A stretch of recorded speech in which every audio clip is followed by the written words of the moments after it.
छत्रपती शिवरायांच्या गादीच्या विरोधामध्ये मोदींचा प्रचार असं संजय राऊतांनी म्हटलं आहे। मोदींच्या कोल्हापुरातील सभेवर संजय राऊतांनी जोरदार टीका केली आहे। शाहू महाराजांना निवडणुकीला उभं करून महाविकास आघाडीने अपमान केला असा पलटवार यावर हसन मुश्रीफ यांनी केला आहे। शाहू महाराजांना राज्यसभेवर पाठवलं असतं तर त्यांचा सन्मान झाला असता असं मुश्रीफ म्हणाले। तर महाराजांचा अर्ज भरण्यासाठी महाविकास आघाडीचे नेते आले नाहीत हा अपमानच आहे असं मंडलिकांनी म्हटलंय। कोल्हापूरची गादी म्हणजे मोदींची गोदी नाहीये,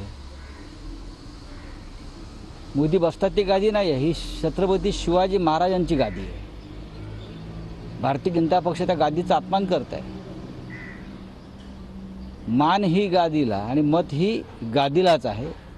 ही कोल्हापूरकरांची घोषणा आहे। कोल्हापूरकरांनी ठरवलं आहे की मोदी आणि त्यांच्या पक्षाचा महाराष्ट्रामध्ये पूर्ण कार्यक्रम करायचा आहे।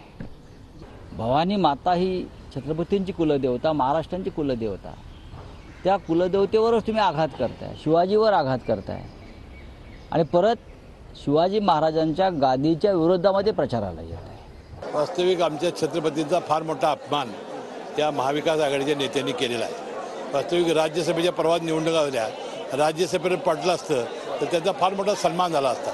वास्तविक या निवडणुकीच्या रिंगणात उतरून त्यांना दारोदारी हिंडवणं हा फार मोठा अपमान त्यांनी केलेला आहे। खरं म्हटलं तर गादीचा मान सन्मान राखायचा म्हणून त्यांच्या पक्षाचे नेते महाराज साहेबांचा फॉर्म भरायला यायला पाहिजे होते, पण ते आले नाहीत आणि त्यांनी एक प्रकारे अपमान केला। आता इथं प्रत्येक कार्यकर्त्याला सन्मान दिला जातो हे मोदीजींच्या सभेनं आदरणीय मुख्यमंत्र्यांच्या उपस्थितीनं जाणून दिले। आमचे नेते त्या पद्धतीने ताकद देतात, त्याचं त्यांना पोटात